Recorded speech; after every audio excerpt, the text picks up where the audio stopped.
Welcome to the deep dive. Our mission is always to cut through the noise, synthesize your sources, and deliver the essential insights you need fast. Today, we're diving into a philosophy that is, well, it's challenging, it's radical, and it insists that the answer to global conflict lies entirely within you. I mean, we all look at the world's chaos, right? The violence, the deep economic and political conflicts, and we wonder, what can we possibly do? And naturally, we look outward. We look for systemic solutions. But the thinker we're exploring today, Jiddu Krishnamurti, he argued that any kind of physical revolution, trying to change the external structures by force, it just leads right back into bureaucracy or tyranny. Because the fundamental human psychology, the thing underneath it all, hasn't changed. Exactly. So we're unpacking the insights of Krishnamurti, a figure born in India back in 1895, who was maybe most famous for what he rejected. That's a great way to put it. He was selected at, age 13? To be the world teacher by this powerful group, the Theosophical Society.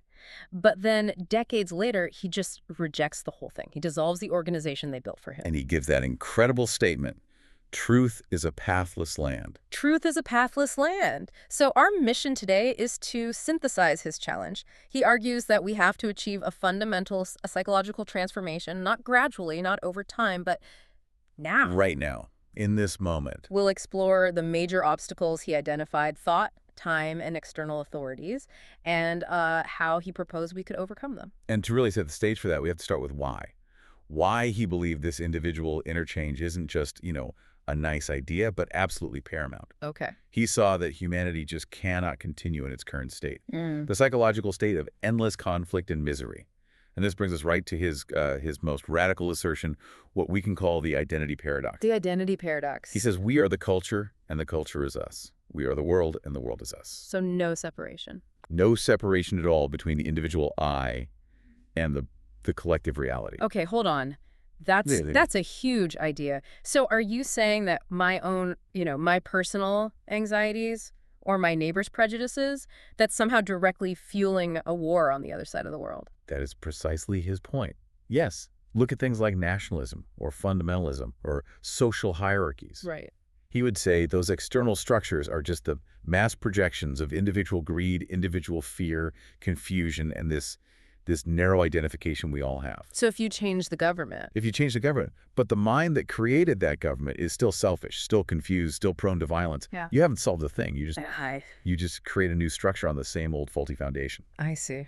So connecting this to the bigger picture, the only way to create a genuinely non-conflictual society is through a radical psychological revolution inside the individual. Which brings us back to his core question. The core question: can the human mind, our mind, undergo a total, complete psychological revolution immediately, right now, instead of through some slow analytical process over years and years? And that idea of time, of gradual change, that's where he launches his most intense critique of, almost every spiritual path or self-help system out there. Exactly. Because if insight is instantaneous, why are we always told that real change takes time?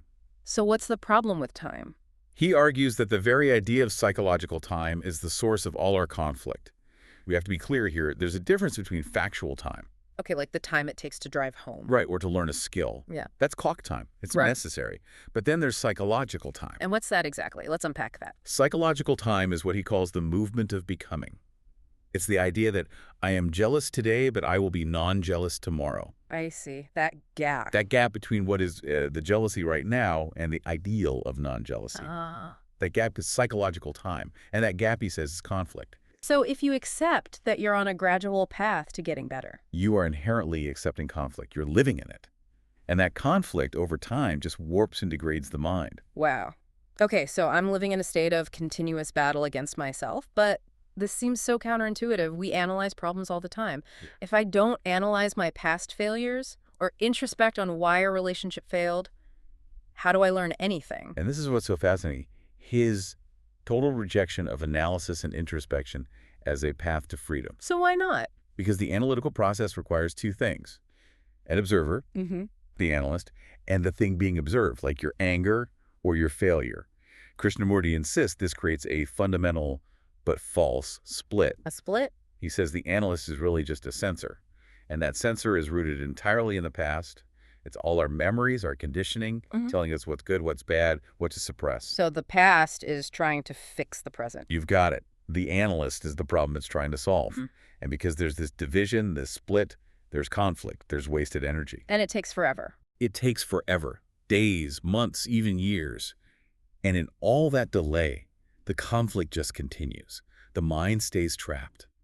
Complete action, total freedom, he argues, can only happen instantly, not at the end of some long analytical journey. So if we're rejecting systems and methods, that naturally leads to rejecting the people who deliver those systems, gurus, priests, any spiritual leader.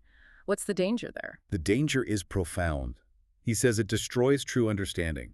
Following any spiritual authority, whether it's a guru, a scripture, a religion, it's destructive because it requires you to surrender your own inquiry. They tell you what to think. A guru only instructs. They can't really share the living truth. They actually forbid the clear, critical thinking you need for self-discovery. It just creates dependence. You become a secondhand person. I think that's his phrase. It is. You're just repeating experiences and concepts you've been told. So you have to throw away all of it. All the spiritual authorities, including him, the speaker, and learn only from observing yourself. That's incredibly liberating, but also, I mean, that's terrifying for a lot of people. It means total responsibility. It does. It means the only book you ever need to read is the book of yourself. Yeah. The truth can't be found by following a path someone else made, because... Truth is a pathless land. Exactly. Okay, so this brings us to the really practical side of this. The mechanism of non-conflictual living. If we stop analyzing, stop waiting for tomorrow, how do we handle the conflict we're feeling right now? Well, conflict comes from duality.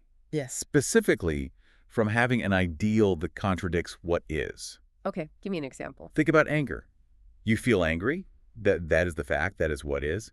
But you have the ideal of being a non-angry, patient person. Right, and I feel bad for being angry. The conflict isn't the anger itself. It's the resistance to the anger, the battle against it. Hmm. He would say those ideals, nonviolence, patience, generosity, are often just empty abstractions. They only exist in your head. They exist only in thought.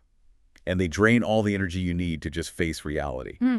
If you drop the ideal completely, there's no more battle. You're just left with what is the simple fact of your anger.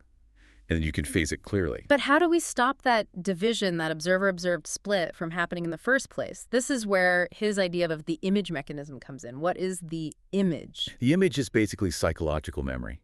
It's the residue of past experiences and conditioning that we carry around. It's the lens, the filter through which we see everything. And you're saying that's created by inattention. Exactly. Through inattention. Let's use a simple example. You get a critical email at work. It's basically an insult. Okay. If you read that email with inattention, your immediate reaction, the hurt, the defensiveness, it gets recorded by the brain as knowledge. This person is hostile, or I'm incompetent. That memory that solidifies, that is the image. And now the next time I see that person, the image is there. The image is there, interfering, creating conflict. You're not relating to the person anymore. You're relating to the memory of them. So it prevents any real relationship. Correct. And the key, the real aha insight here, is the power of complete attention. What does that mean, complete attention? If you read that email or listen to that insult or that praise with what he called selectionless awareness, just pure total attention, the brain doesn't register the emotional residue. It doesn't form the image. Because you're just seeing the fact instantly. Instantly, fully, without judgment. There's no split between the observer and the observed, and so no conflict. The whole image mechanism just stops right in that moment. That completely redefines how we think about attention. And it must redefine discipline, too. We think of discipline as controlling ourselves, suppressing things. We do. But the root of the word discipline actually means to learn. To learn. Right. So true order, or virtue, isn't achieved by following some blueprint or forcing yourself to be good. It comes from observing the disorder itself. Observing what is, your own confusion, your disorder, that tendency to form images without trying to change it. That is discipline. The change is in the seeing. The change is in the seeing, not in the struggle. And he applies the same idea to suffering, which we spend our whole lives trying to escape. We explain it away, karma, fate, or we just numb ourselves with entertainment or dogma. And all those explanations and escapes, he says, they just put the mind to sleep. But if you can stay completely with the suffering, the grief, the loneliness, without any mental or physical movement, without trying to escape or label it, What happens? an immense raw energy is released. And this energy is passion. The root of the word passion is suffering. Exactly. By allowing the suffering to just be without fighting it, you convert that blocked psychological energy into the fire you need for intense, complete observation. And only with that passion can you discover what is true and what is compassion. This inner revolution, it really does touch everything. Our relationships, love, even how we think about death. You mentioned that thought sustains conflict, but it also seems to prevent true love by sustaining pleasure. It does. Thought sustains pleasure almost exclusively by thinking about the past and wanting to repeat it. You have a beautiful experience, a moment of joy, a loving encounter, and later you think about it and you want it again. And right there, thought has turned it into a pursuit of pleasure. And pleasure, when it's pursued, it breeds dependence and fear, the fear of not getting it again. So how is that different from joy? Joy or happiness is totally different. It just arrives uninvited, it's spontaneous. Thought turns that joy into a commodity, a pleasure to be repeated. That's why he teaches that love isn't desire or jealousy or possession, because those are all rooted in the pursuit of pleasure, and that's all rooted in fear. So to get to this state, the mind has to be silent. But Krishnamurti rejects all the systems of meditation, mantras, concentration, because they become mechanical. They create another conflict. So what is the true meditative mind? Well, meditation for him isn't an act. It's not something you do. It's a state of being. A completely silent mind is necessary for true perception. To really see a tree, you mean? To really see the tree without the word tree getting in the way. Or to truly hear someone say, I love you, without your mind immediately running off into comparisons or memories or analysis. So why is the mind so resistant to that? Why is it chattering all the time? Because it's terrified of emptiness. It's afraid of that unknown space, that profound loneliness that happens when all the images and attachments are gone for a moment. So it just keeps chattering, keeps itself busy to avoid facing that emptiness. And that fear of emptiness, that addiction to the known past, that brings us to his final and maybe most dramatic teaching, dying daily. He advised discovering the meaning of death now, while you're alive and energetic, not when you're sick and full of fear. This sounds like a metaphor, but you're saying it's practical. It's totally practical. It's about freeing the mind from the weight of its own history. Yeah. Death, in this context, just means being dead to everything you knew yesterday. Your attachments, your habits, your beliefs, your ambition, all your past experiences. To be dead to yesterday's insult, or yesterday's pleasure. Both. If you can be dead to the past every single day, the mind is renewed. It achieves a state of innocence, a mind that is undamaged, unburdened by conflict every single morning. And this rebirth happens right now, not in some future life, not in reincarnation. Exactly. The mind is constantly reborn, fresh, free of that accumulation of images. This is the ultimate goal of the inner revolution. Okay. I think the central insight we've distilled through all this is that tension between knowledge and true relationship. Knowledge, the past, is absolutely necessary for technical living. You know, driving your car, doing your job. Sure. But psychological knowledge, the buildup of images and memories, is a complete obstacle to true relationship and perception in the present moment. So true intelligence, for Krishnamurti, isn't about how much you know. Not at all. True intelligence is that intense sensitivity, that selectionless awareness that prevents the image, that psychological memory, from interfering with what's happening right now. His whole philosophy is really captured in this one idea he had. The first step is the last step. The first step is the last step. Clear perception. Seeing the truth of conflict, seeing the absurdity of authority, seeing the mechanism of the image. That is the final action. The seeing is the doing. You don't analyze it, you see it, and the action is complete. The issue ends. We have spent this deep dive learning about the possibility of total non-conflictual change, a change achieved through instantaneous, radical self-observation.